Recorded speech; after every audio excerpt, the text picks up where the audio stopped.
Welcome to discoveringcommunities.org and Self-Discovery Media. We are knowledge sharers. The Orchard of Wisdom podcasts guide you on your journey to self-discovery with a library of knowledge from people who have lived it, felt it, and now share it.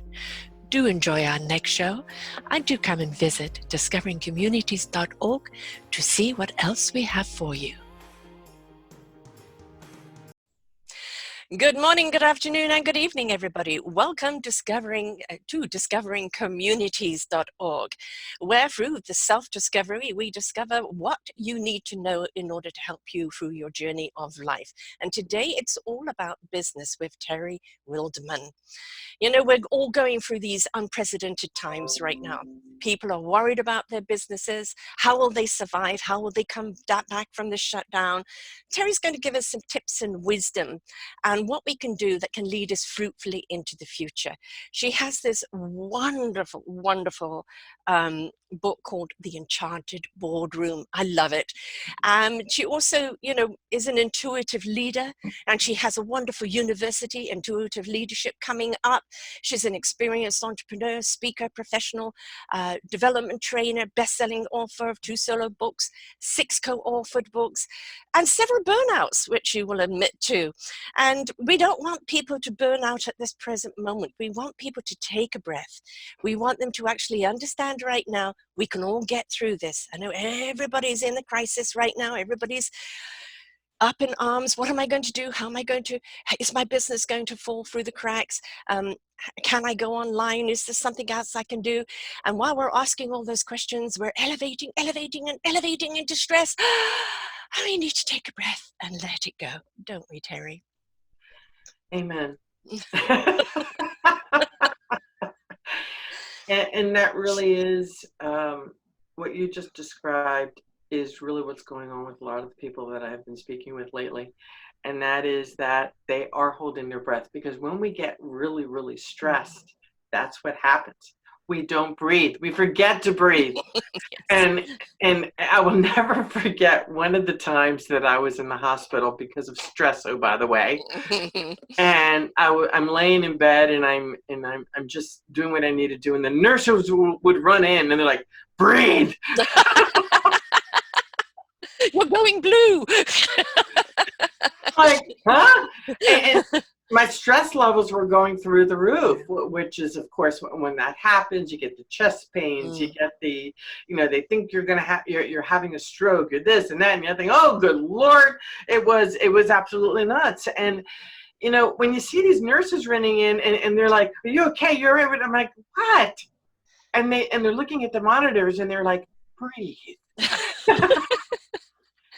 And, you know, it's been years since that happened, but the fact is, right now, in many ways, that's what's happening collectively. We are breathing.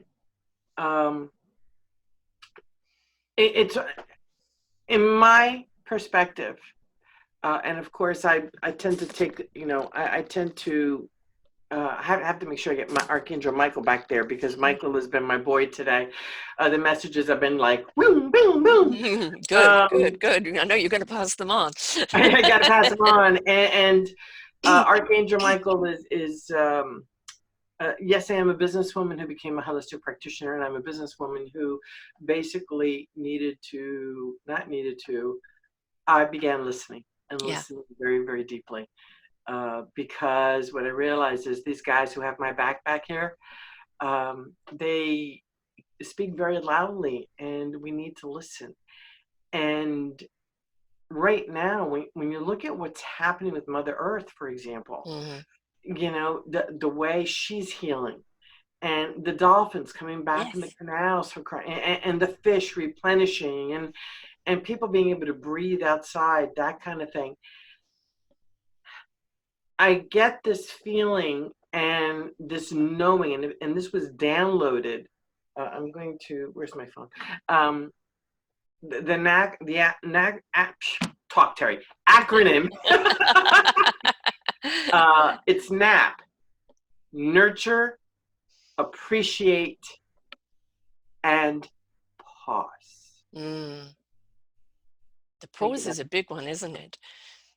it. Nurture, appreciate, pause. And it is as if the world is taking a nap. And don't we feel better after we take a nap?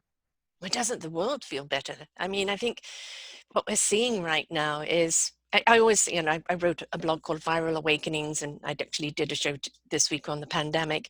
And it's an invitation right now to us, isn't it? It's a It really beautiful, is. I've been saying for a number of years is that the world is going to shake us, the universe is going to shake us up, to wake us up, for us to It change it up. is. And, this is the Can you invitation say right that now. again? Because that is really powerful. The world is shaking us up to wake us up so that we can change it up. And we are part of that change. Right now, when you look at how nature is just coming out to play because we're not in its way, Yes. we go and go, oh gosh, we are sharing this planet. When we've got people singing at each other across the balconies, and what we've got going on here in Vancouver at 7 o'clock every night downtown, everybody comes out with their pots and pans and just clap, clap, clap, clap, everybody makes a noise, sings out in appreciation to all the caregivers out there, all the people that are Ah, out there in service to us. This is the invitation. We may be isolated in our homes, but it's an invitation for us to learn to communicate not only within, but without, in different it is. means, in different ways. It's a time to pause and to And that reflect. communication piece, and and I apologize, I was looking through my phone because when I got these downloads, I was in zone, so I don't Mm, remember what I say, and he wrote yes. things down. And to validate what it is that you're talking about, he was saying that the other acronym that came up was, we're taking this nap, this time to nurture, appreciate, and pause so that we can leap forward, which is Hmm. in my tagline, actually, the word leap, Yes. and leap stands for life, energy, attitude, and production. So think Hmm. about it. Hmm. Nurture, appreciate, and pause. We need to step back Yes. to be able to leap forward. You need to slow down to speed up. And to slow down, I honestly think this was a collective cry from humanity subconsciously. Yes. We I need 100% a agree. reason, almost an excuse to slow down. Um, we've spoken about this before when I was on your show, and when we've had our wonderful 15-minute, hour and a half talk beforehand, is that everybody's on speed right now. And when you're rushing through everything, you can't be productive. We talk about in business of building relationships. Yes. And relationships, I don't know if you ever saw that movie Up. And these dogs are flying and they see a squirrel, squirrel. Oh, yes. Right? The And cartoon. yeah, and and this is what we're seeing right now. People are so distracted with woo woo woo woo, heads going this way, that way, and they're not focusing on what is right in front of them. They're not being grateful. They're not paying attention. They're not pausing to appreciate what's in And front of right now they're being forced to. them, and they're being forced to, which is thank you, universe, thank you, Mother Earth. Now, there are businesses, and this is the part that really it breaks my heart. It does. Here where I live, there are businesses that literally overnight went out of business. Yeah. Bam, gone.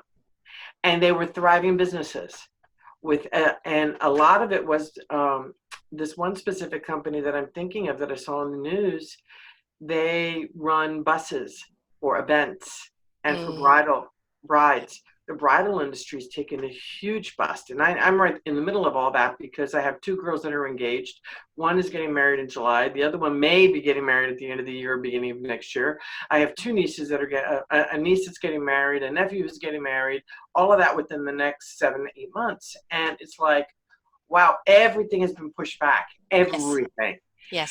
And these businesses who rely on that income, I mean, this one man, he said, I can manage the buses that I own. All right. But he's got loans on all these other buses, and he had to let go 30 people. Boom, like that. Yes. Yes, well, And my it's son, frustrating. my son owns a restaurant, and he's gone instead of eating takeout and delivery, but he still had to let people go. But here in Canada, they're guaranteeing everybody can get 2,000 a month, and nobody can evict anyone. And if people cannot pay the full rent, then nobody can claim that from them at the cost of. But the renters, the rentees can go to the government and say, I need subsidy. Businesses are getting subsidies because they want businesses to come back. I'm here in Victoria. We have the Empress Hotel and another hotel, the two biggest hotels here. 750 staff have just been laid off because they've closed, Wow. right? But all of those people will be guaranteed up to a 2,000 salary to keep their head above water during this time, because the emphasis on everybody staying home. And I think the initial panic with everyone is, am I going to lose my business? And for an awful lot of people, I mean, I don't know if you watch TV, but look at, most of all the people that do interviews or, have talk shows, they're all doing it now by Zoom. Yes. Everybody's coming from the home. Even we're getting the news that way, one person in at a time, and that's happening. And so innovation, creative innovation will always come out of struggling times. It's that when we breathe and we take that pause and we stop panicking, we redirect ourselves and say, okay, I can't do that right now. What can I do? And what you just said is the difference between an entrepreneur and a business owner. We were just talking about this in a podcast that I did earlier today, where this person was saying, we were talking about the difference between a business owner and an entrepreneur. A business owner, at least the ones that I have worked with, many of them tend to follow the rules. It's this way, it's that way. They're almost in this they're in a very structured mentality. An entrepreneur, they're the disruptors. They're the ones who are the innovators. They are the ones who are willing to kick the can over the fence and go after it. Yes. And figure out another way of being able to get that can to fly even further.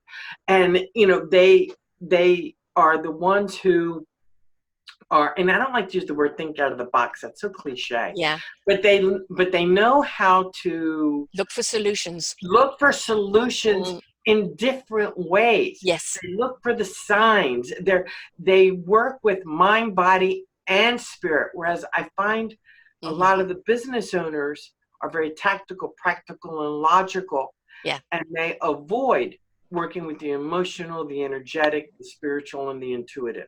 Yes. My job in this world is to teach business owners how to think like an entrepreneur and integrate it all. Yes. The practical, tactical, and logical with the emotional, the energetic, the spiritual, the intuitive.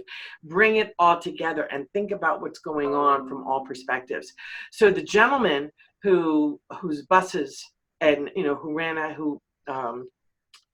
whose business closed overnight, what can we do to shift? How can he use those buses today for something different other than bridal, than other events? Transporting medical people, nurses and things like this, where nobody wants to take them because they may be affected.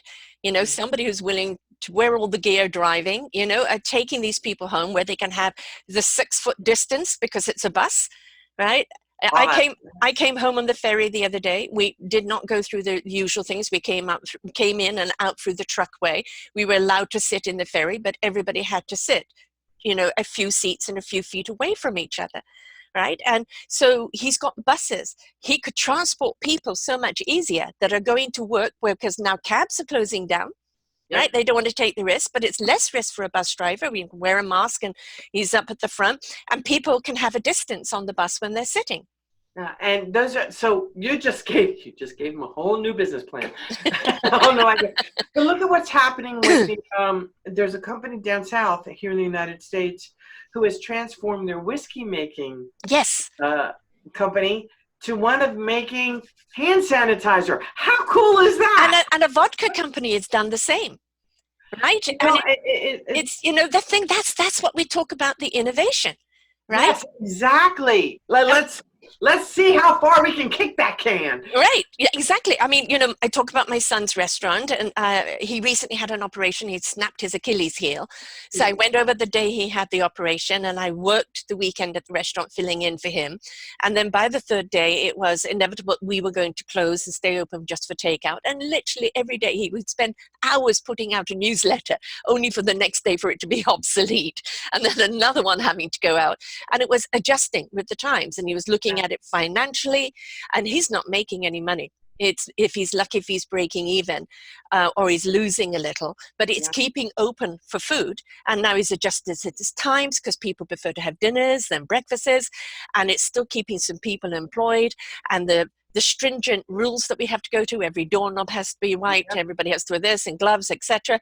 And that means, it was, there he is in a chair, by the cashier taking orders, with his leg up in a cast, and he was on the news, but that's the difference, as you say, between somebody panicking, oh, I've got to close, to somebody saying, well, how else can I serve my community in a different way?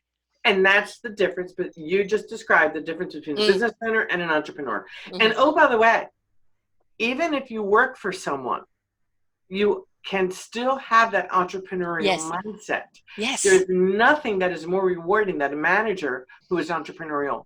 Yes. I love these leaders. I love these, I'm going to say business owners, for the sake of saying business owners, who encourage their managers to think like entrepreneurs. Yes. Who, the entrepreneurial business owner takes on the mantle of being an entrepreneurial intuitive leader, and it goes from the top down, and all of the managers then become entrepreneurial intuitive leaders, and then that goes down where the employees become entrepreneurial employees, and they think out of the box. I don't like saying. But the thing is, they've been given permission to, because the best form of leadership is creating other leaders and listening to other people.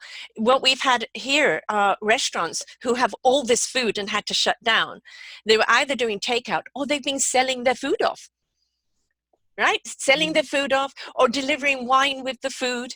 It's, what is the different way you can do it? Hairdressers and massage salons and things like this, well, they may go and do it one-on-one if they know the person is safe. But, there's some things you can't do because it means that you're going to have to be in physical contact with someone. Dentists and massage therapists and nail people and all of that. And my daughter's a massage therapist, so I get that. She's not too far from you. She's in the San Francisco area, in the suburbs, and those 6 counties they're closed up, and she and her fiance are in this little one-room apartment, which cracks me up. I'm like, so they went from 2 rooms to 1 room, and this happened. What you could do is put out videos of how to stretch to stop the body from getting tightened up, especially. Well, I've told her that. I've told her that, and I want her to look at this podcast, because you're the second person who has said to me, when they hear she's a physical therapist, she can put videos out on people how to stretch. I'm like, yes, exactly.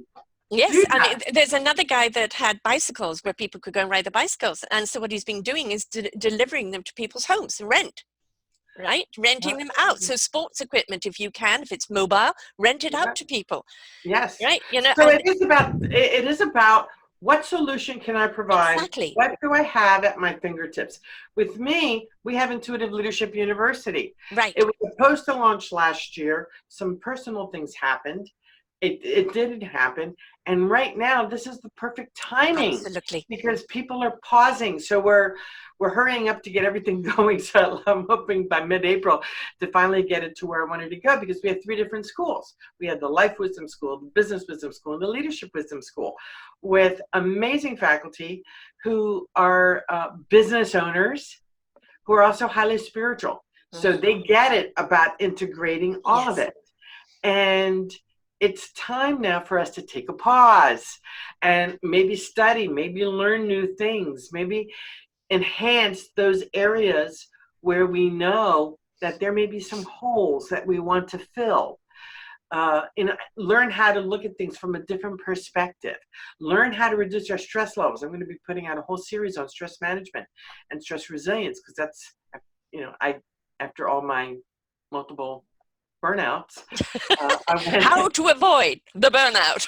Yeah, really. And well, it's interesting because we end up teaching what we have to learn for ourselves.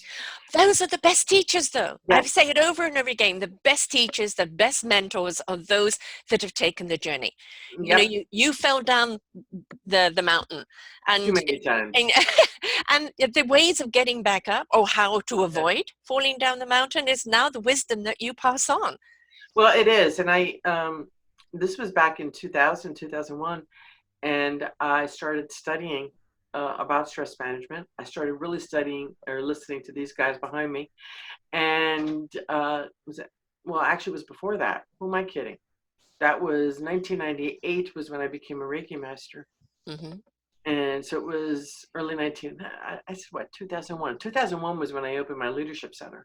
Right. And I had a leadership center from 2001 to 2009. But the burnout part, I did get certified with the HeartMath Institute out of California. That is amazing, amazing.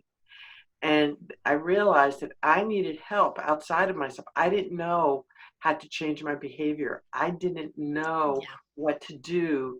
And it's like, okay, enough. What am I doing wrong?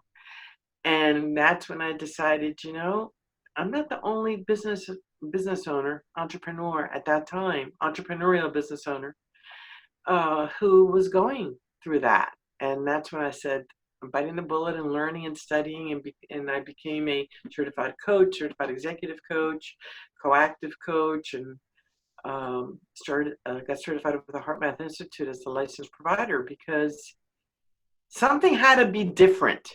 Yeah, but you also have to understand the transition of the times. Entrepreneurialism really kind of put its foot forward in this millennial, in the 2000s. That's when people really, and women are more entrepreneurial than men, right? Because women looked at it as a way that they could work from home or work still around their families, or be their own boss. Many women came from corporate or from other jobs where they learned the skills and go, you know what, I can do this better. I can do this on my own. And they created their own entrepreneurial businesses very, very well. But you also have to remember what was around you at that time. All right. And what was around you was still the same old. And here you're introducing a different ingredient that not everybody was ready to take. Oh, boy, you're not kidding. I was caught up in that as well. I was too ahead of my times in my teachings, and it kind of washed over a lot of people because they weren't ready. I actually had to wait for 2012 for the literal energetic shift to happen before I could be heard. And then it was, okay, I'm going down this path. 4th of April, I celebrate my 8th anniversary of hosting. And this is the only thing ever, other than being a mother, that I've ever stuck with. Because it is like, because you woke up and your husband and Archangel said to you today, this is your calling. All right. And, we can't. There's many a time I've questioned, should I be doing this? Should it be so difficult? Am I equipped? Blah, blah, blah, blah, all those blah, blah, blah, blah, that goes on and on in your head. And then the knowingness that we talk, the knowingness of understanding what you need to know in the now that we speak, we finally get to hear ourselves. Right? And that right there, Sara, what you just said right there, the pause. We are constantly looking for our answers out here. Yes. Out here, okay? Out there. You hear that, folks? We're looking at here. Our answers are here. Inside. It's an inside job.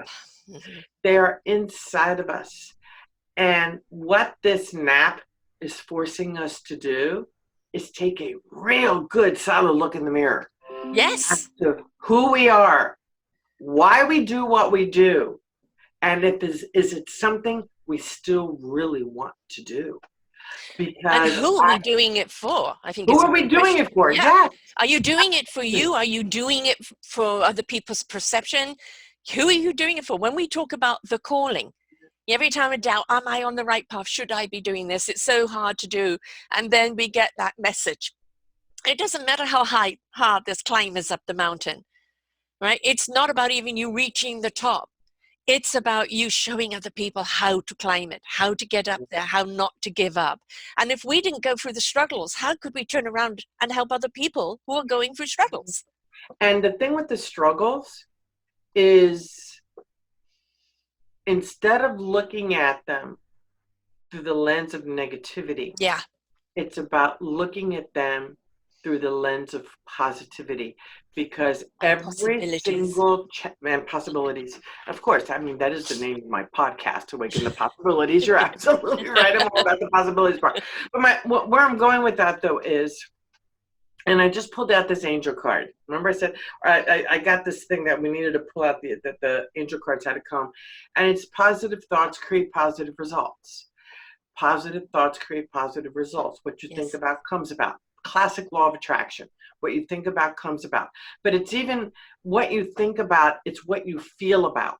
Oh, thank you. Thank you. You know, we often say what you think about comes about. Yeah, you're thinking. I take it deeper. What you feel about comes about. Your vibration, it's emotional. Yes. I mean, the thoughts is what's in your head. There are other cylinders.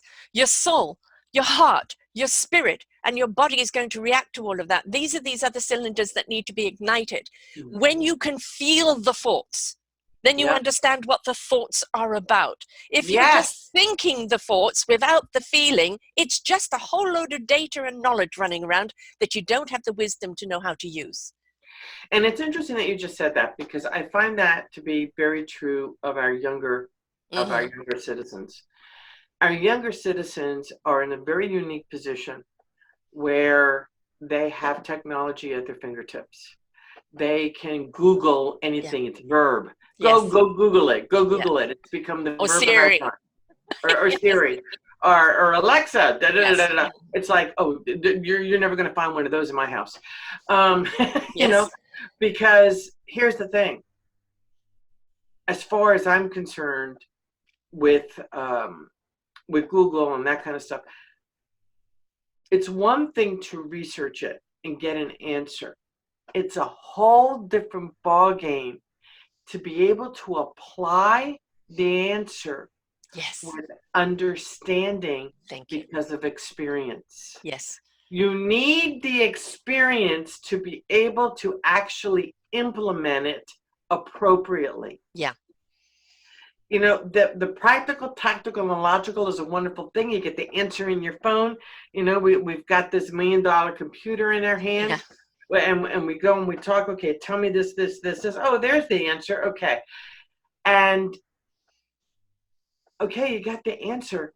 What do you do with that answer? It's short term what you do with it. There was a wonderful Twilight Zone series many years ago. And I often refer to this show because it was great. And everybody was just, you know, touched this little chip in their head and all the knowledge came to them and they didn't need to retain anything. All right, everything was from this computer. And there was this one guy where the chip didn't work. So he read and he wrote and everybody looked at him as stupid. Well, nobody was taking care of the computer of 200 years old because all those people had died out. And now all of a sudden the computer collapses. Nobody has any knowledge and there's no button to press to get it. Who ends up being the teacher? Right? So this is wonderful that we have access to this knowledge. But until you step into your knowingness of understanding what this knowledge means to you, all it is data. Exactly. We are on the same page, woman. And, you know, recently I had a talk with someone about business, okay? And it was somebody who, we were talking about blog posts. And what's the cost of a blog post? I'm like, okay, figure it out. What is the, you know, what needs to be cut out? And well, this person does a weekly blog post. And attached to the blog post is a newsletter, but I'm going to focus only on the blog post. And I asked the person, what does it cost? Well, it doesn't cost anything. Oh, really? What is your hourly rate? What is the hourly rate of your boss?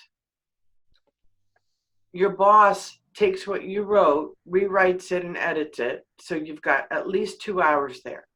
from that 2 hours, based on what your boss charges, what you charge, and then it's got to go to a third person who uploads it up to the website, right? Yes. And the charge of that person. So it ended up being, by the time we added everything up, each blog post every week was at a minimum of $250 per post.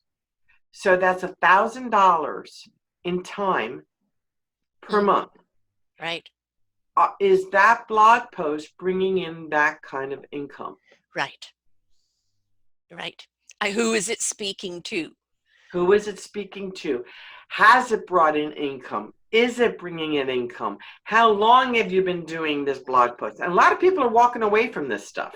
Yes. Because it's not bringing in the income. People aren't going to those places anymore. Now, we're doing Facebook Lives, we're doing video. People are going to that realm more. How much time is it doing a podcast? How much time is it doing this and doing that? Is the income coming in from those exercises? Yes. Because if you're in business, you have a business if there is income coming in. If you don't have income coming in, then it's a glorified hobby. Right. And I'm in the podcasting business, and for a long time, podcasting was free for people. Yes. Nobody paid for it. And that has changed now. Publicists are are paying podcasters. This is my job. Each show that I do can be up to 5 hours of performance. If the show, the editing, the video, the audio, that's before I even start promoting it. That's just the production. And people go, oh yeah, but I don't have to pay. I don't pay anywhere else. Times have changed. You're wanting me to respect the work that you're putting out and to share it with the rest of the world. Right. Why can't you respect my platform? And I think this is something that happens, is that we are in technology looking at different ways of doing things. We also need to respect that it's creating new industries, new jobs, and whether they were paid for before, now they are a business, and you need to respect that business. Yes. Right? And that's a lot of what is happening, I think, most certainly in my world, where that respect isn't there, or the professional bloggers or the professional this or that. It's okay. In the past, you didn't. Oh yeah, I could whip it up in 5 minutes. How good was it? How many people did it reach? Did it really engage people? Did it really invite people? And that's, sometimes it may not come back in the dollars and cents, but does it come back in the interactions? Right? Have you made a relationship with someone that can be built on? People underestimate the power of connection and relationship in business. Yes. People buy from those they know, like, and trust. Mm-hmm. People buy from those that make them feel good. People buy from those that intuitively there's a very deep yes. They feel heard. Mm-hmm. And that feeling heard is often not done in other areas of their lives. So when you feel heard, people are going to want to buy what it is that you have to offer. Now notice I'm using the word offer instead of sell. Yes. Okay. When we are networking, it's about the connection. Yeah. You go into a networking event and you go in with the idea of who am I going to sell this to? Mm-hmm. You will lose every time. And the reason I say that is because you haven't made the connection. Right. Nothing drives me batty. It really drives me nuts when I go networking and somebody starts to sell me stuff at the moment we met. B, either LinkedIn or Facebook or Twitter, people reach out and immediately they're selling me their service instead of trying to find out anything about me.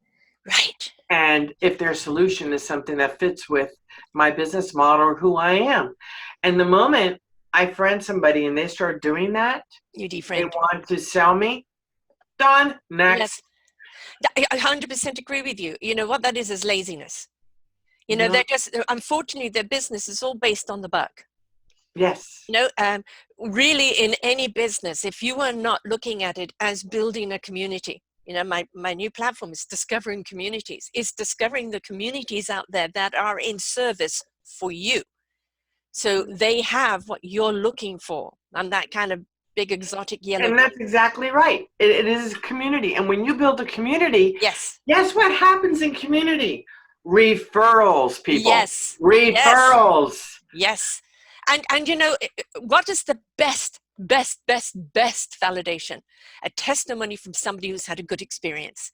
Yeah. And it could be, you know what, I didn't take this course with this woman because I didn't need it, but I really liked her, or I really liked him. I really think you should connect. And the fact that you said testimonial, let me share a little technique, a little trick, which I came to a little bit too late, actually. On my website is a tab that says testimonial. And you can actually, I ask people who I've worked with, please go to my website, and they'll see the tab right there. And I ask them to write a testimonial, either on coaching or speaking, or whatever it is that I did with them, even podcast. Sarah, I forgot to ask you to do that for mine. I will. but the point is that doing that, and so what I do now is what do I do with those testimonials? Guess what? I have a weekly newsletter that goes out. Right. Okay. And in that weekly newsletter, we include one of the testimonials from the website. It's this word validation, which a lot of people have given a bad word, bad rap to, is that we're all looking for validation. The validation isn't because we're insecure. It's to let us know we're doing the right thing. Yes. We've got the right service for you. You know, that if you've got people that are testimonying and the people that are referring and the people that are validating you, it means that your service is serving people. And that validation, oh, okay, then I'm on the right track. I'm doing it in the right way. People are receiving this in the right light. So I'm on the right track. And we're all looking for that validation as human beings, but most certainly in business, we want to know that, we've got this grand idea that we want to do that, but is it what the public wants? So, serve the appetizer before you serve the entree and before you serve the dessert, and build it up and get feedback from people. Even if people critique you, don't always look upon it as criticism. Yes. And that's so important, to always ask for feedback. Yes. Give me feedback, please, on what went well. Yeah. Where can I improve? It's not about what you did wrong. Right. It's where can I improve? Language is huge. Yes. Language is huge. So when you share with someone, can you please tell me, what did I do really well? And what areas can I improve? They're not going to go to the area where you did this wrong, this wrong, this wrong. Because that can have a very, that can really bring the vibration down. But when you say, can you share with me where I can improve? Well, you could do this better. We could do this better. You could do this better. You actually help them shift. Yeah. And here's the thing. There are some folks who just love to make you wrong. Oh. No. Yeah. I've got a saying, I'm not everybody's cup of tea. I'm somebody's dark cup of coffee. My style isn't going to be what everybody wants. And that's okay. I'm speaking to the people who like these organic conversations. If you want something else, there's plenty else out there, right? And that's the thing is, oh, well, I didn't like their style. Well, don't criticize them. It just wasn't your fit. That's right. That person just wasn't for you. That's all. It wasn't a match. And that's the word I like to use. It wasn't a match. So for example, I have people apply to come on my podcast. And I make it very clear that when they go to my website and they apply to come on my podcast, that they may not be accepted. Right. And if in that, and I'm sharing a tidbit with you, this is, if in that podcast, if in that guest form, that guest application, all I get is me, me, me, me, me, me, me, me, me, me, me, me. It ain't happening, folks. Right. I call them the grandstanders. I generally always pre-interview people, and sometimes you can have a wonderful conversation. When it actually gets to being on air, something happens to them. And, some people, they're used to being out there as public speakers, and they've forgotten the art of conversation. right? Of bartering back and forth. And what comes out of that? I'm going to respond to something you say, vice versa. This is how Yes. things grow. If Yes. you've got somebody there just blah, blah, blah, blah, blah, blah, blah, all about me, then all you're doing is just sharing that which you can go and do anywhere. You don't need. And that's the key in the application in the form. If they aren't sharing how they can, based on the very strategic questions that I have in the guest form, if they aren't sharing how they can help my audience, how they can help me, and it's all of this, how do you serve? What if that's not there, and it's very on the surface, it's just not going to happen, because I don't want to work that hard. But we're in the service industry. We are in the service industry. We're here to serve people with our accumulated expertise and the expertise from others, right? This is what we're putting on the table. You can partake or not, but this is what we're doing. So if you don't fit into our service industry, then obviously we can't serve what you're dishing out. Exactly. So, but it's hold on, I need to plug in my computer. Battery running low. We did have to rearrange. There we go. Right. Sorry about that. But this is, I think, is an important point that we need to point out to people right now, because people are in a panic and they just want to make money, or they want to keep their business, or they're going to have to redirect. And finances, how do I keep the doors open? Proverbial doors open. What can I do? This is the thing. Don't lose sight of what your service is. All we're asking you to do is shift a little to the left or a little to the right. Look at innovative ways of you can still be of service in your industry, but don't be driven by the panic of money. Yes, that is everybody's worry right now. But if your service is one that really does serve people, you won't need to worry about the money. It will be there. So don't forget what your service is at this time. And be driven by panic. Or it's not even about forgetting. You may want to reevaluate. Right. Yes. How you are doing things and what you are doing. What I'm noticing is there are many folks who I have spoken with who were tired of what they were doing. Right. It's a great time for redirect. This event is a phenomenal way of redirecting, to use your word. I was calling it reframing. Going within what I was talking about, really going in deep, looking in the mirror, ask the hard questions. Right.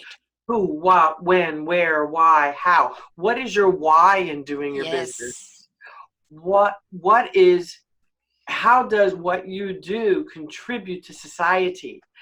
Is it time for you to shift? Like I just, when you were saying shift right, shift left, put your right foot in, put your left foot in, whatever. Do dance and that, dancing. Yes. Let's think about that for a moment. In coaching school, and this was I got certified 20 years ago. I got certified as a coach 20 years ago, but this has always stuck with me. When we could not think of a question, or if we got stuck in something, the phrase was change your geography, meaning our body. Yes. Change how we were sitting, stand up, shake it all out, dance around. I'm Cuban, so I dance anyway. I dance. I hear the music and I can't help it. My body just flows. So when our body has so many answers, that when we move, when we shake, when we listen to music, when we get out of our own way and go to a cha-cha-cha, go do a salsa, go do a twist, whatever it is you want to do. Play the music, the merengue, whatever. Just hearing him tell salsa, Spanish music. just shake your body out. Get the cobwebs out. Well, that's the And tension is in the body too sometimes, right? I yes, mean, we can't yes, breathe, we can't let go because we don't realize we're like this. So putting on the music and just let, I can't help but my hips can't lie, they start getting going and then the whole body starts flowing along with it. And then you yes, start singing along at the top of your voice. You are releasing, you are letting exactly. go, right? You're Yes, going to that wonderful deep breath. Ah, I feel so good. I feel so loose. yes. Now you can think better.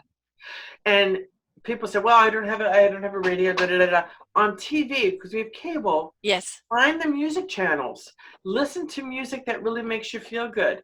On the YouTube computer. music, folks, on your computer. Stacks, stacks, and stacks, and stacks. There You you can go. dance along and sing along sometimes, Yes, The music's everywhere. And if you're in it Italy is or everywhere. downtown, you can just go out to your balcony and start singing, and somebody will probably join in. Well, yeah, really, they are right now. There are so many times when I'll just be standing there, and I've been like this since I was a little girl. A song will pop in my Mm, head, hmm. and I'll just start, and my kids will go, "Oh, there she goes. What Yes. song's in your head, Mom?" When I started singing opera to my children, then they knew they'd push too many buttons and they would do anything to shut me up. but, but the point of what I'm talking about is you have the answers. Yes. You're being given an opportunity to take a nice long nap. Yeah. Take your nap. Pause. Shake it out. Yes. Don't force it. I don't like to use Right. the word don't. It's really important to work on staying away from Right. don't, not, no. Yeah. Yeah. Try not to. Yes. Well, I don't even like to use the word try because, and this is, I just walked us into language. Right. The word try, there's always an escape hatch. Hmm. There's always a way to get out of something when you use the word try. I When tried, and then you I use gave the up. word, exactly. But when you use the word commit, Mm, I am committed to using positive language. I am right. committed to using positive words. I am committed to doing this. I am committed to getting really clear. By the time this pandemic is done, I am committed on being very clear on who I am, what I'm meant to be doing, how I'm meant to be doing it, where I'm meant to go. I am committed. And guess what, folks? The universe is going to work with you Right. It's to all in give that you alignment right the now. Yeah. answers. Mm, It's law of attraction. yes. It's all about trust. You've got to trust and believe. If you don't trust and believe, forget about it. Right. And Forget about let go of the control, because there is nothing in your control right now except it. the choice to let it Allow. go, let it go, and allow, Let and it go. Let it and go. allow. Exactly. I use the word allow a lot. It's in the knowingness. It's the allowing the knowledge to come to you, the wisdom to Yeah. come to you, and a lot of people are going to be changing directions Well, they are. And I've got in their careers or in their business, or maybe from this something else comes out of it. yeah. And the whole thing is everybody's in the same pot at the present moment, and We are. what are you going to make out of it, right? What a stew we are Oh, making. exactly. And you can make it a bad taste by crying about it, or you can go, look, let's try this ingredient, and let's try that ingredient, and make it Oh, this stew's a fabulously. little bitter. What do Yeah, we do to sweeten it up? yeah, exactly. And where's the wine that goes along with it, Oh, no. Well, it depends on what kind of wine. Is Yeah. it W-I-N-E or is it W-H-I-N-E? Yes, and we don't You need know? any of that, thank you.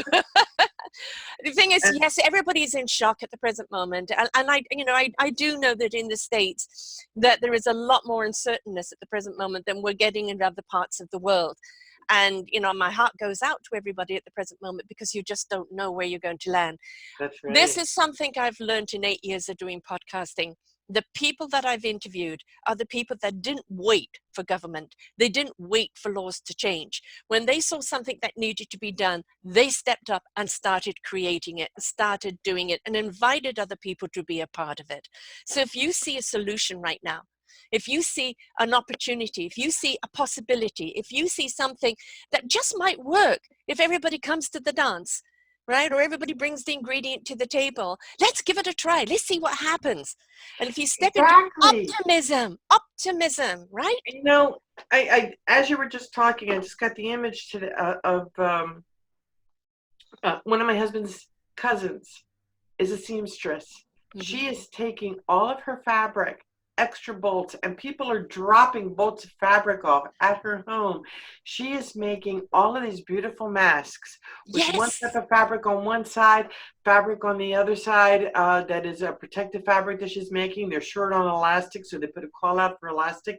You should see the pile of masks that she's making. Yes. And she's stepping to the plate in her own small way, but it's not small. No. It's priceless. Exactly. For our healthcare workers who need it. Now, as we're talking, you saw me reach over.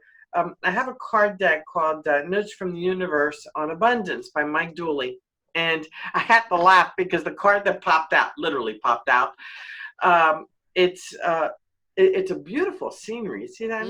Yeah, waterfalls and trees, yes. And what it says is, what good does it do knowing approximately where the treasure lies, yet never digging?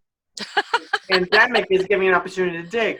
Having a bank account with millions in it, but never writing a check. Or discovering the fountain of youth, but never drinking a drop. You must live the truths you discover. You must break your old rules. What have we been talking about? Defy logic. Yes. Be the change. Dig. Write the check. Drink eternally. One little step after another. There's no other way. The universe.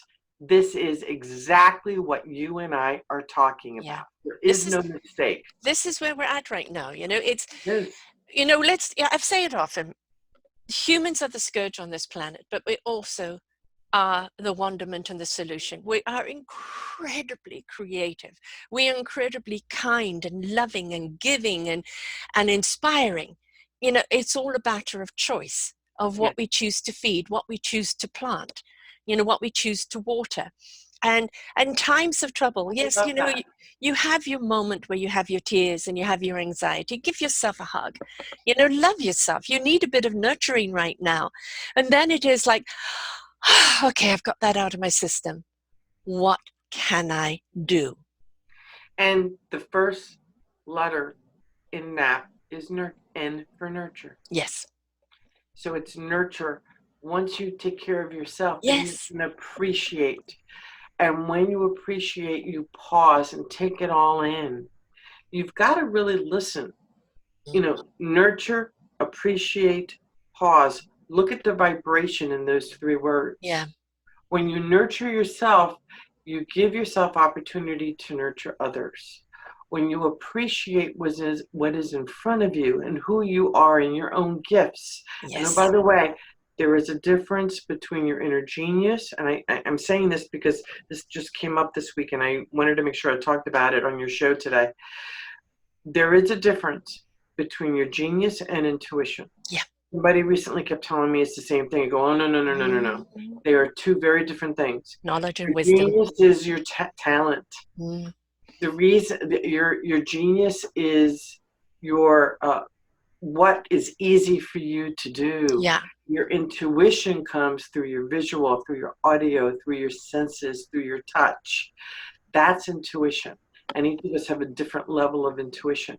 And it's so important to listen to that from the platform of appreciation. Mm-hmm. Mm-hmm. And then when you appreciate it, pause and listen to how you are to work with those things that you are appreciating. Yeah. Trust me, it will help. The nurture, appreciate, pause. That nap, that's equal to changing your geography and dancing around, by the way. Yes. Well, you can't do anything if you are tense and in stress or in panic. No creative juices are going to come to you in that time. And what you just did, here's something to think about. When we are in avoidance of change and we get stressed out because we're trying to control our environment, our body gets stiffer and stiffer and stiffer. Look at the diseases that cause us to get stiff. Dis-ease leads to disease. Look at dis-ease.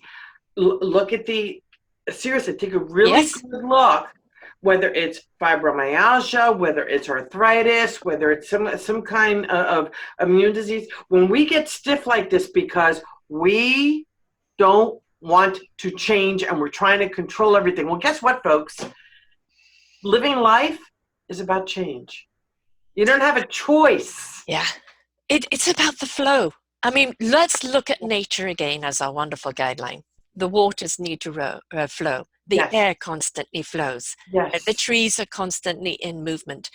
We have water, 70% water in our bodies. It needs to flow. The energy in our body needs to flow, right? Our thoughts, our feelings need to flow. When we are in the flow. Are a gift. Yes. I mean, I'm sorry, our illnesses are a gift. Yes. They're a mirror to us to show us what we need to let go of to flow. You are spot on, Sarah. Yeah. I mean, I have fibromyalgia and I'm an asthmatic. And everybody says, oh, you're out there, helping in the restaurant, you're doing this. Why aren't you shut away?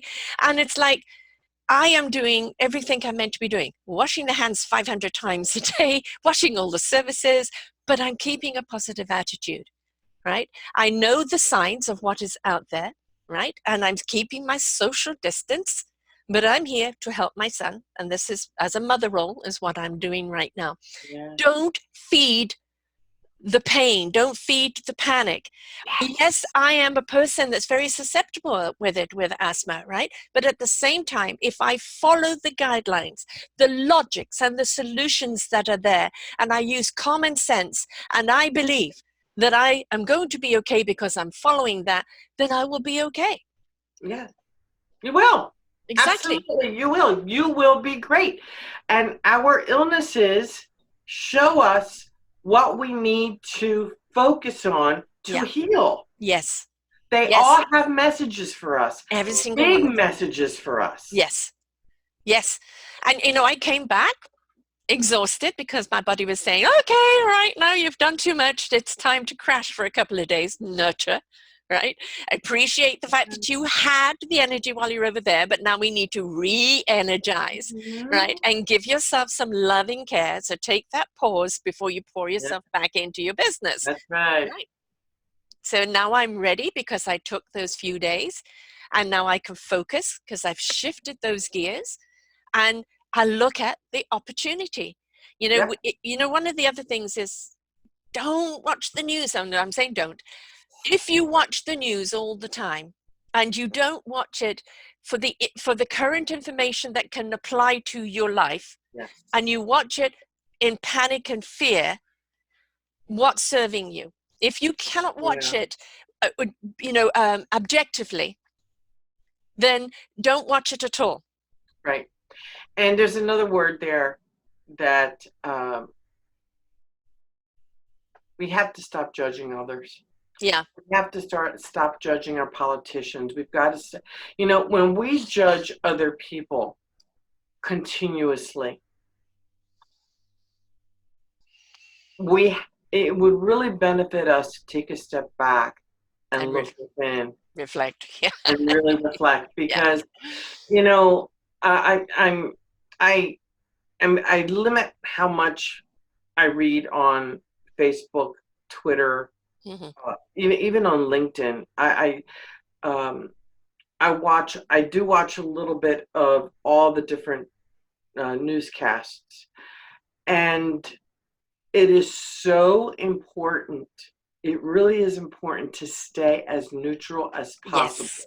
It's purely information. Don't take it on, right? Yeah. And I see so many people taking it on, and I see people who are again, this judgment piece.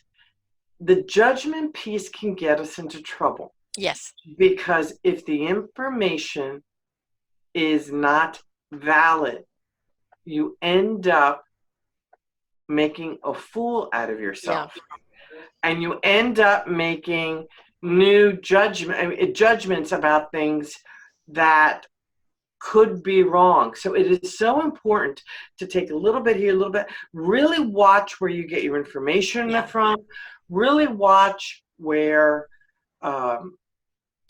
check into how it makes you feel. Get out of your head and get into your body. But also, does it apply to you? If Yes. you are following all these guidelines at the present time, then you're following the guidelines and you should be safe. If you Yes. have to adjust the way you're doing business, then you do it within the safe parameters. If you have stepped into that and own it and commit to it, then you're not going to take on all the hysteria. Don't forget, fear sells, but it only sells if you buy it. Yeah. I mean, we really need to think for ourselves. Yes. Becoming a sheeple is a very Oh! dangerous thing. And there are a lot of bears out there. But we've also got to look, there's an awful lot of people who will capitalize this in the wrong way. We're seeing here in Victoria, they're boarding up businesses because now they're worried about the vandalism of shops that are closed. And it's sad at this time that we have that. But let's understand, there are certain natures out there that will always take advantage of certain forms of disasters or crises. But it's also, let's look at out of every single crisis, what wonderful innovations came out. The Second World War, came TV and came the internet, right? And look out of everything, what comes out of it. We really love to do, items of war of destruction, but how about we talk about innovation? I mean, even the certain funny things. There was a wonderful thing on Facebook, a family of 5 saying protecting themselves from the coronavirus, and they're all wrapped up in toilet paper, and the thing is that laughter. There's another bunch of guys that they've taken the toilet rolls and made it like the old-fashioned curls and the wigs. Oh, yeah. And they're the new dating thing, and that's the thing. Don't underestimate a good sense of humor. If we can't laugh at these things at this time, then we're going to get drowned in them. So it's kind of a way of lightening up, isn't it? It really is. Sometimes I have to say, I was raised in a very serious household. Mm-hmm. A very, fun was not a part. I'm not going to say that fun was a part of my childhood, because I had a very serious mother and a very serious father. And I had to learn how to have fun. And my hubster's the one who taught me how to have fun. I mean, he's a hoot. And he really, really, really taught me the power of having fun and humor. And humor increases your DHEA level. Humor reduces cortisol. Cortisol can make you sick. Cortisol makes you gain weight. Cortisol affects your blood pressure. Cortisol can do so much damage to your organs and glands. And DHEA, though, is the good hormone it's natural. Laugh a lot. Laugh as much as you can. Be energetic. Look at the beauty in things. Take your laptop and prop yourself up by a window and look at nature when you have a break or when you need to think. Do that so that you can think a little bit differently, feel a little bit differently. Yeah, loosen up. Nature is a phenomenal healer. Yes. Even on my desktop, I've got mountains or oceans or the beach, something. Always around nature. Yeah, I've got all these trees around me, rooftops, which is wonderful. But what other people are doing, which is absolutely great. Not only are we seeing news places and everything else doing the old Zoom chats and things like this, but people are having dancing parties. Everybody's got the music on and they're dancing on their Zooms and of course family time and singing time and of course education time. Where you're in the educational business here, and we're looking at the online business becoming even more prevalent. This at the present moment has been a shift to that. Now let's look at the opportunity of that, where there are so many places that can't get teachers, or there's the whole education system is now looking at, because our schools aren't going to go back until September, and they're looking at how can they keep education in homes, and they're devising programs and everything else to it. People are busy and they can't always afford to go to locations of universities or anywhere else. The fact that you can do it online, right? The fact that you can still have the teacher there and they still have the interaction there. All right, all you're doing is changing the geographic platform of it. What a lot of people don't realize is that online education has been around for a minimum of 10 years. The U.S. Navy is way ahead. I mean, they are so into this, because I'm married to the dean of online education. the U.S. You've Navy. got the insight there. So where I'm going with this is we have been educating our armed forces at a distance Yes. I mean, for a they couldn't very come. They're out there. long, They're in the field. They're in the long waters. time. So, for a very long time, we've been educating our armed forces so that we have a better educated, more qualified folks that are out there. So in universities, in the very beginning, they were laughing at it. They weren't taking it seriously. Yeah. You had to be in the classroom. Mm-hmm. It was a joke. Yeah. There's no way that you can really learn online. Now look at where we are. Yes. Look at what is happening. Look at how the tide has turned. Yes. And people are now scrambling to get up to speed on what we've been talking about for over 10 years. Right. And of course, look at the technology like Zoom here. You can have, I think, up to 100 people at a time, on there. It can be interactive. People can, I mean, obviously it depends on how they're going to do it, hand up or whatever. So not everybody's at the same time, the same as you would in a classroom. It just is different rules apply in order to be able to hear and address and everything else. And then people just learn to adapt. That's the thing is, there's always the adopt and adaptability to things. If we step out of, it's got to be the same, I don't want change. If you're willing to adopt and adapt, no, I mean, again with the flow, you can't stop the wind, you can't stop the water, you can't stop the oxygen and the blood in our body. Go with the flow, go with the change. You may enjoy it. And the thing is, the more you try to stop it, the stiffer your body gets. Yes. The more you try to stop your environment from expanding and growing and shifting to something that could be even better and better for you, those stress levels are what contribute to illness. Now, I want to say, I want to use these two words. You have illness and wellness. Mm-hmm. Ill is I. Yes. Illness. Wellness, the first two letters are we.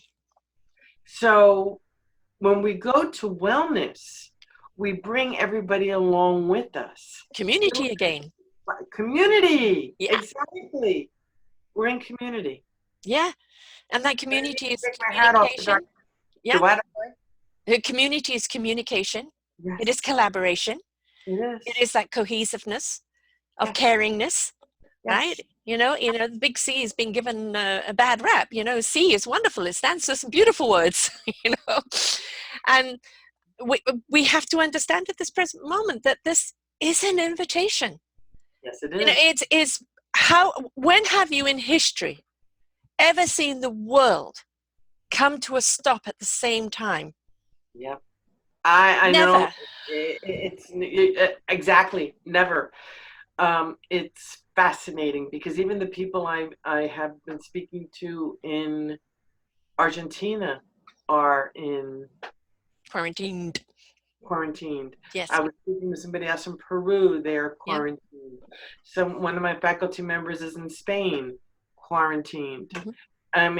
And of course all over the United States, we're quarantined, and it's like, are we quarantined, or can we come up with a different word for that? I don't even like to use the word homebound. Mm-hmm. I don't know, a phrase. Let's come up with a phrase, a different phrase. Let's come up with something different. Homebodied. Well, no, that's not quite it. It's the word home in it. Yes. Homely? I'm homely right now. I don't want to call myself homely. Home. Well, perhaps we could just say to everybody we're napping right now. Yes, we're napping. Think about that. What's a good home? What's a good phrase for that? Well, what are we doing? We're napping. We are. The word innovation comes up. We are innovatively napping. Yes. And something like that. I don't know. Yeah. Taking time, and investing in ourselves. That is brilliant. I like that. And we are investing in ourselves. Absolutely. And we can't do that if we're in the hustle and the bustle of every day. We've been given a gift to stay at home, to reflect, to pause, all right? And to look at, how do I invest in my well-beingness? How do I invest in my future? And there's This is, another word, and to reflect. reflect. And the word that just came up for me is, as we head into spring, resurrect. Yes, yes. What will resurrect with us? What will stay buried? What needs to be stayed buried? This is a time for us to take stock and go, you know what? I've been doing this and I've been struggling all the time. Maybe I should have taken a different direction. This is a time for me to pause and look at what my options are. Right? This is a beautiful gift that we have at the present time. I did a show on the pandemics of the world. I woke up and I thought, okay, now, let's look at it. And when we look at the pandemics of the world, they literally killed millions. I mean, 50 million here, 75 million there, 100 million there, wiping out 60% of the population. When we look at this COVID-19 gift at the present moment, it's killed, I think, 21 or 22,000 or something like that. Or maybe that's just in the States. But the numbers, however, those souls have moved on. When we look at it in relation to the other pandemics, it's been very fast in its movement. But have we ever in time been able to have the opportunity to control it by our actions? Yes. And we can control it by our actions of staying home, staying away from people, and look upon this. What do people always say? I never have time for anything. I never have time for anything. Well, now you've got time for your home, time for yourself, time for people you love, time to reflect, time to read that book, time to re-look at your life. You've got the time. Take this gift of time right now and use it wisely. Don't force it. Allow it. Allow your feelings to speak to you. Allow your feelings to ignite the thoughts. Yes. Yes. I think I'm having a visitor here. Yeah, you did. I did. Yes. And that's the point of it right now. So let's talk about your university and also your book, The Enchanted Boardroom. Both of those, I love The Enchanted Boardroom because nobody ever looks at a boardroom as something enchanted. Show us the book. Here we are. The Enchanted Boardroom. You can get it on Amazon. It's and actually it's a very simple book. It's written. The title of the book came when I was actually having a healing session about 6 years ago, and I was coming out of the session, and the name The Enchanted Boardroom popped in, and I'm like, what is that all about? Mm-hmm. And little by little, it came about that it was to be a book. And the book is about helping you evolve into an unstoppable intuitive leader. And I'm working in this book. It's written, by the way, on a 7th grade level. So kids in high school get a lot out of it. We tend to read on a 7th grade level anyway. I was very distressed. Somebody said to me the other day, oh, no, we're reading on the 4th grade level. I'm going, oh, please. I don't even want to go there. But anyway, we're reading on it. And we have a business success model. And I'd like to share this with you right here on this specific page. It's just a chart. And on this chart, it's the foundation and ideas, what is involved with people and performance, and what I call shiftology solutions. What are the solutions that will help people do the tasks at hand? So the first column are the tasks that are needed to be done in a business. The second column is about what people do and how they elevate a business. And the third column are the solutions that the people can use to be able to do what is in column number 1. So what we tend to forget is that a business is made up of people first. Yes, and when we are clear on that a business is made up of people, and we give the people who are part of that business the tools in mind, body, and spirit, the practical, tactical, and logical tools, as well as appreciation of who they are, what they are, and really tune them into just the right tasks in the business, that's where magic happens. That's where the real asset is, isn't it? Exactly. Your people. They're the greatest commodity you have. Exactly. And then here I talk about words, I talk about stress management, I talk about magnetic business attraction. Excuse me. the law of attraction stuff. And the very last chapter is a lot of what you and I spoke about today. Mm-hmm. Does the body really know? Our Mm-hmm. inner guidance system, listening to our intuition. In our enchanted boardroom, there's an exercise in here that takes you to identifying your own personal enchanted boardroom. Who is it that sits in each of these chairs that guides you intuitively? And I do an enchanted boardroom exercise every single morning, invite them in.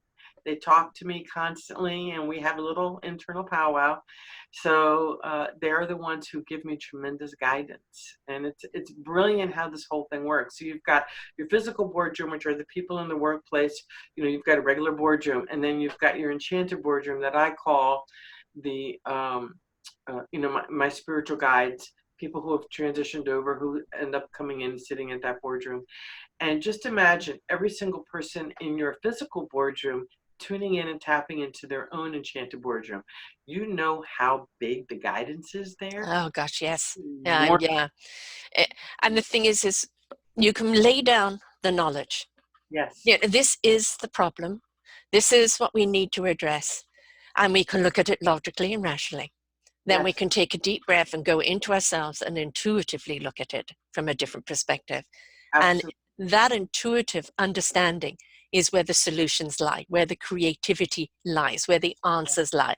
When you Yes. allow, Yes. I mean, it's like, I'm a knowingness teacher. It's allowing that knowledge to come to you is the wisdom of understanding what the knowledge is, knowing what you need to know when you need to know it. And if you can go, look, this is the issue right now. We all Yes. agree this is the issue, and this is the effect that it's having. Da da da da da da. Okay, now everybody go into your space, talk to your own intuitive guides, and let's bring back the solution. And with that, now we have innovation ideas. And no idea is too wild, even if it is off the scale. And you go look at it and go, wow, just allow it to be out there, because it will trickle down into a creative solution that is applicable. But no vision is too big. Yeah. Allow those visions to come, because that is where the pieces of puzzle are. And when you put them together, now you have your answer. We speak the same language, because there is another aspect to that, though. There has to be, in a team environment, there needs to be trust. And no ego. And no ego. There's positive ego and negative ego. Yeah. Pride, and ownership, rather than insecure ego of I'm right and you're wrong at any expense. Yeah. This is where the negative judgment comes in. Somebody comes in with an idea. There has to be enough trust. There has to be trust in that team that people do not fear. People feel good about being able to share the idea that is downloaded to them. However crazy, however wild. Yeah, you can look at it, you can laugh and go, whoa, but then look at it. What really is the message here? Absolutely. What really is the message? But it has to have trust. Yes. There has to be trust. There has to be belief. There has to be honor. It's got to be trust, no honor, ridicule, respect, integrity, loyalty, and love of fellow man. I call it thrill leadership. Yes. Trust, honor, respect, integrity, loyalty, love of fellow man. And if a team has those 6 attributes, you are in a phenomenal position, because then the judgment, there's no room for negative judgment. Yeah. Negative judgment doesn't exist there. I mean, you could look at your situation. We're in a negative situation right now. How do we find the positivity in it?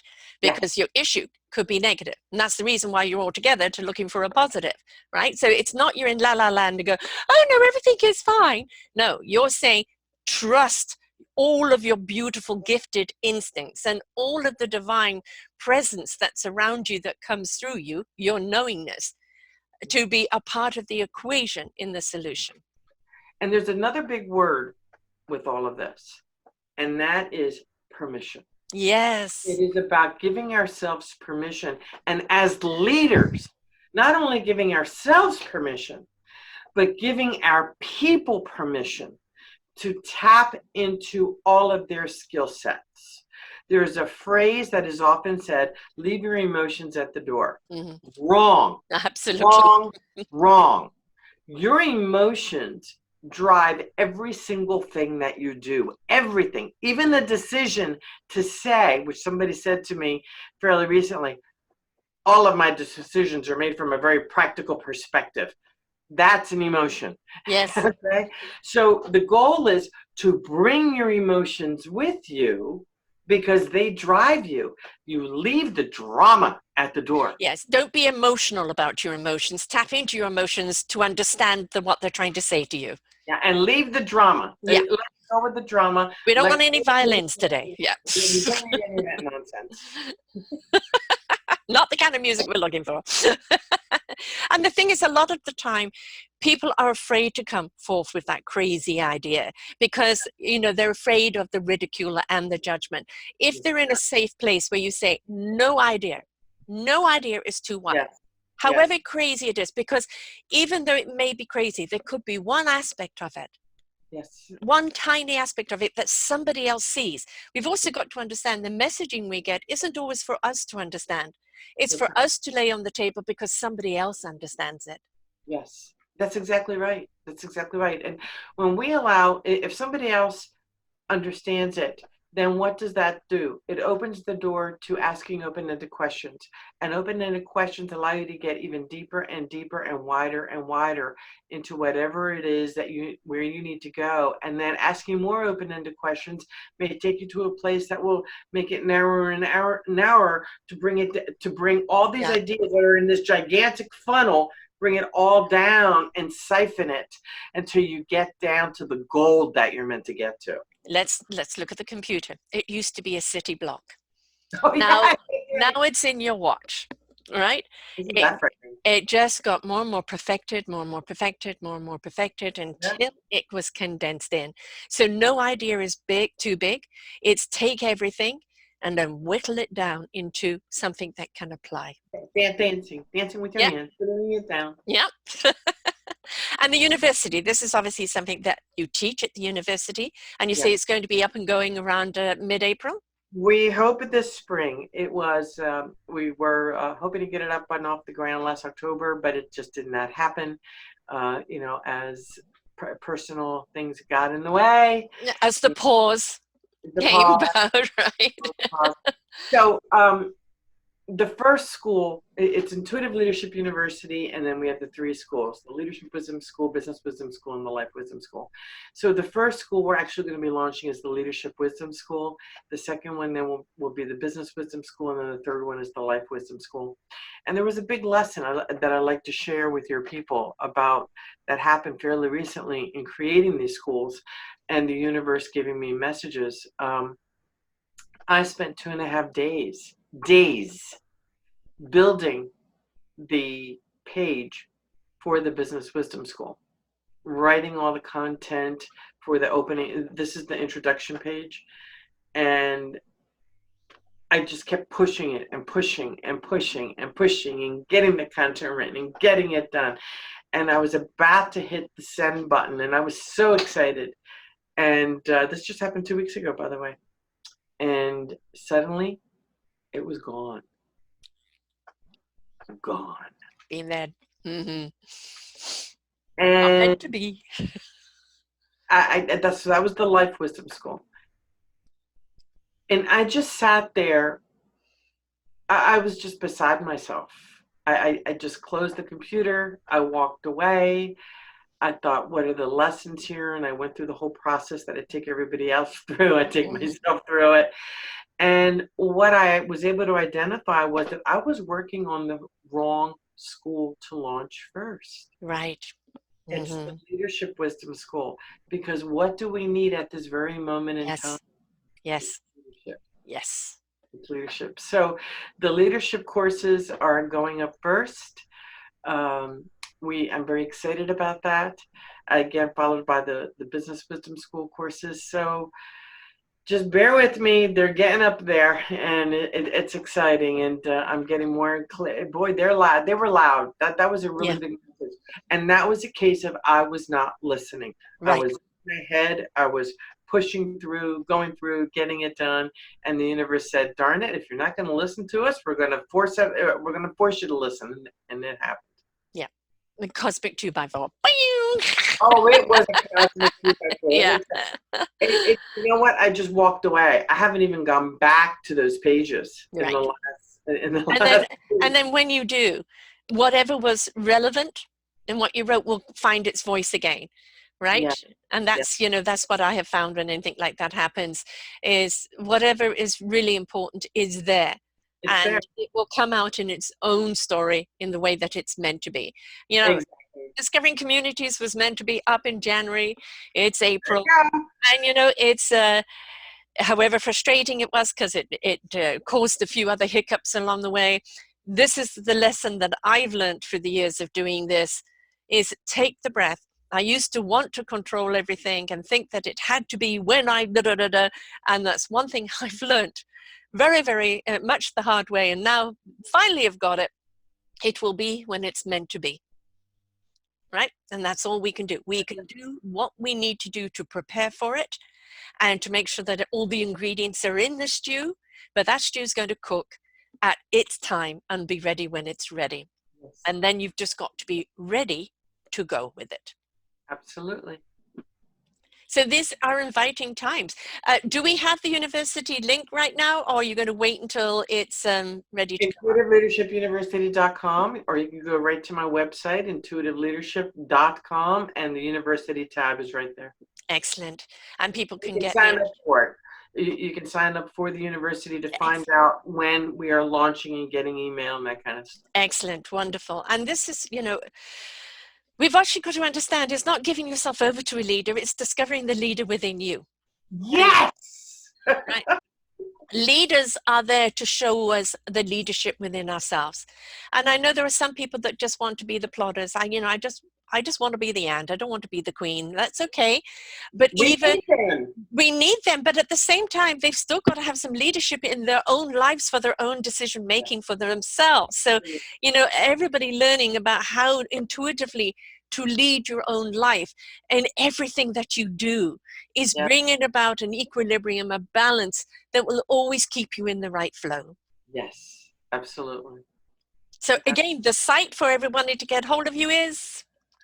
IntuitiveLeadership.com. And your podcasts are? AwakenThePossibilities.com. And I was honored to be on your show, and I'm there, and I'm going to post the show right here on the bottom of this posting. So you go to either selfdiscoverymedia.com and put in Terry Wildemann, and you'll see her show there, or you can go to discoveringcommunities.org and you will see her there under the shows as well, under building your business.